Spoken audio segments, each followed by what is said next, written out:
안녕하세요. 무슨 봄비 같아요. 그쵸? 무슨 비가 저렇게 구질구질하게.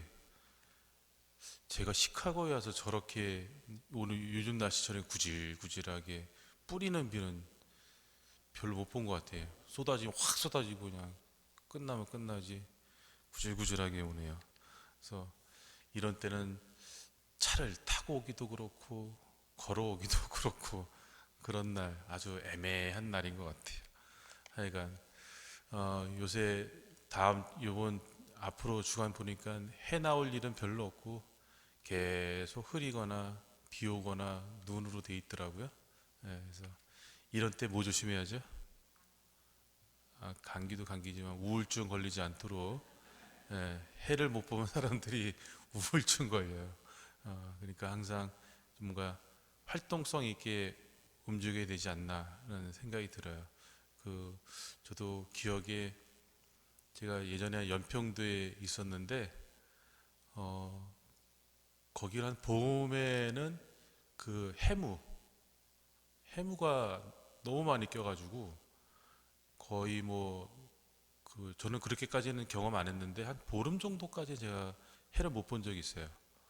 그리고 뭐 심할 때는 뭐 한 달도 못 봤다고 막 그러기도 하는데 그러면 사람들이 이상해져요.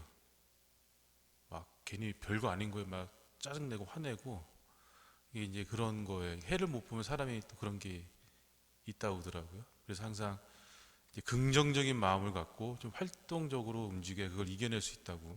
예, 그래요. 그래서 하여튼 이렇게 흐림이 많을 때는 항상 기분이 가라앉으면서 이렇게 사람이 좀 그러니까 되도록이면 이제 몸을 움직이면서 활동적으로 해야 되는데 추워서 그것도 못하겠고 그렇죠? 여러모로 하여튼 조심해야 될 때가 아닌가 그런 생각이 듭니다. 여러분들 레고 아시죠? 레고 뭐 요거는 하여튼 뭐 아이들 중에 요거 한 번 안 해본 사람 거의 없을 거예요. 하다못해 레고 짝퉁이라도 해서 이렇게 블록 쌓는 거는 저도 어렸을 때 기억이 나는 것 같은데 진짜 모든 아이들은 한 번쯤은 다 해보고 갖고 싶어하는 장난감이에요. 맞지? 너 레고 좋아하지? 좋아했었지? 근데 이 레고가 얼마나 많이 만들었냐면요. 그게 4천억 개의 4천억 개라고 그래. 그걸 만든 게 4천억 개. 이거를 쭉 연결을 하면 달을 5번 왔다 갔다 한대요. 그러니까 무지무지 많이 만든 거죠. 그래서 모든 어린이들이 한 번쯤은 다 꿈꿨던 장난감이니까 뭐 굉장히 많이 생산한 것 같아요. 근데 이 레고도 위기를 겪었습니다. 언제? 뭐가 나오면서? 비디오 게임기. 예. 비디오 게임기가 나오면서 레고가 위기를 겪었답니다. 그래서 그게 1997년도쯤인가 98년도쯤이래요. 그때 위기가 와서 뭐 하여튼 뭐 미국 공장 뭐 스위스 공장 이렇게 막 팔고 막 그럴 정도로 위기가 왔는데 그거를 다른 방면으로 한번 이거를 돌파를 하려고 사업을 갖다가 뭐 영화니 테마파크니 뭐 의류니 이런 쪽으로 막 사업을 다른 쪽으로 바꿨나 봐요. 근데 그게 안 되는 거죠. 쫓다 거의 뭐 그것도 거의 말아먹고 그래서 그 레고 회사에서 마지막으로 시도한 것이 뭐냐면 레고 디지털 디자이너라는 것을 시작했다고 합니다. 그게 뭐냐면 어, 그 홈페이지에 자신이 디자인한 레고 모양을 올리면 그걸 뽑아가지고 그 제품을 생산하는 거예요. 그거를 했대요. 그러니까 내가 디자인한 게 출시가 될 수 있다는 그런 저기 때문에 한 달에 거기에 방문하는 숫자가 1200만 번 방문을 해서 막 자기가 디자인한 걸 올리고 그럼 그것을 회사 디자이너들이 선택을 해서 그걸 제품화하고 그걸 해서 다시 레고가 다시 자리를 잡았다고 합니다.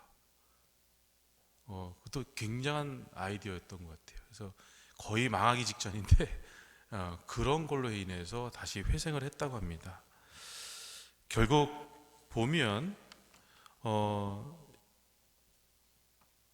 변화를 수용을 하면서도 본래의 핵심을 잃지 않았던 것이 주요했던 거예요. 그러니까 시대가 변하면서 변화가 되는데 그렇다고 해서 뭐 완전히 여기 무시할 수 없는 그런 변화죠. 디지털 시대가 돼가니까 이거를 접목시키면서도 본래의 목적, 본래의 레고라는 그 순수한 방법, 이렇게 딱 블록을 해서 만들어내는 것들을 잃지 않았기 때문에 이 회사가 살아날 수 있었던 거거든요. 이것은 바로 사람도 마찬가지인 거 아닌가 싶어요.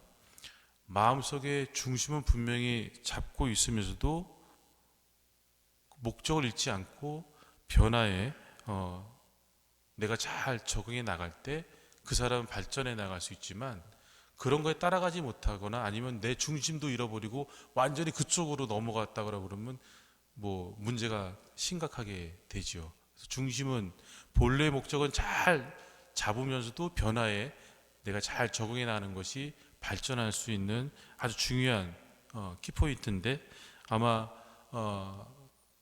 예수님도 그런 부분에서는 상당히 그 시대에는 굉장히 발전적인 사고를 하셨던 분이면 틀림이 없어요. 예수님도 보면 그 당시에 사람들이 당연하다고 생각하고 받아들였던 것들을 다 뒤집었었거든요. 중요한 목적, 본질은 잊어버리지 않고 시대에 맞게 예수님도 변화시켜 나갔거든요. 예. 이제 오늘서부터 그런 내용들이 쭉 나와요. 복음서 이제 쭉 오늘서부터 뒤에 이제 복음을 쭉 읽어 나가면 하지만 중심을 잃지 않는 예수님의 행보를 우리가 볼 수 있게 됩니다. 그렇게 할 수 있었던 가장 기본적인 그 힘은 어디서 나오냐면 오늘 복음에 나오듯이 기도예요. 수많은 뭐 기적을 하고 말씀을 하고 행적을 하면서 늘 그 바쁜 가운데서도 기도를 해야만 분명한 하나님의 뜻을 알게 되고 자신이 가야 될 길을 정확히 잃지 않고 가는 거죠. 본래의 목적을 잊지 않으면서 지금 이 상황에서 내가 어떻게 하나님의 뜻을 제대로 접목시킬 것인가, 이 세상에 잘못 왜곡되어 있는 이 세상에 어떻게 하나님의 뜻을 제대로 잘 접목시킬 것인가, 이것은 바로 기도에서 나오는 거예요. 기도가 아니고서는 그 어떤 것도 제대로 된 하나님의 뜻을 알고 그 뜻을 접목시키는 일을 할 수가 없는 거죠. 이것이 바로 예수님께서 당신 해나가시는 쉽게 말하면 노하우예요. 노하우. 예수님의 노하우. 바로 예수님은 이 땅에 오신 목적은 모든 이의 구원이었고 또 그것을 온전히 수행할 수 있도록 힘을 주었던 것은 바로 기도였다는 것을 우리가 안다면 우리가 신앙인으로서 예수님의 뜻을 따르는 그 삶을 살아가기 위해서는 우리도 분명히 기도의 힘이 절대적으로 필요하다는 것을 우리가 잊지 말아야 됩니다. 그래서 모든 일을 할 때 기도하는 마음으로 결정을 하면 크게 잘못된 거 없이 결정을 하고 예수님의 뜻을 찾아내서 그 길을 갈 수 있다라는 것을 오늘 복음을 통해서도 우리는 잘 알고 그 기도가 단순히 나의 무엇인가를 하느님이 들어주는 것으로 한정되어서는 안 되는 거죠. 기도는 진정한 기도는 하느님의 뜻을 찾는 거예요. 하느님의 뜻을 찾고 그 뜻을 내가 삶 안에 실천할 수 있도록 힘을 달라고 하는 것이 기도의 본래 목적이죠. 하느님과의 대화라고도 해요. 그래서 근데 우리는 기도하면 그냥 내가 원하는 거 들어만 달라는 기도가 거의 대부분이죠. 한 9할은 그럴걸요? 그렇죠? 한 9할은 내가 원하는 거 달라고 하는 기도만 할 거예요.